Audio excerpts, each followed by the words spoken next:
Hey guys, so here I am drinking my Amare Happy Juice once again. It is Thursday, August the 3rd, and once again I am sitting out trying to do some angel card readings. This stuff is absolutely incredible. It is now helping me fall asleep between 10 to 12 at night.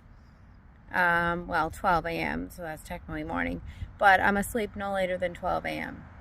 And by 12 a.m., I literally can't hold my eyes open anymore.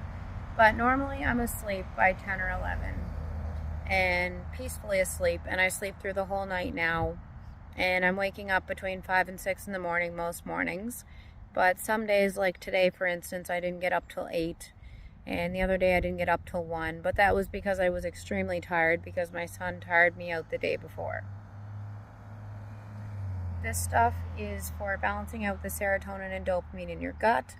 90% of your serotonin is produced in your gut, and 70% of your dopamine is also produced in your gut. So if you have anything going on with your serotonin or dopamine, I would highly, highly recommend this stuff.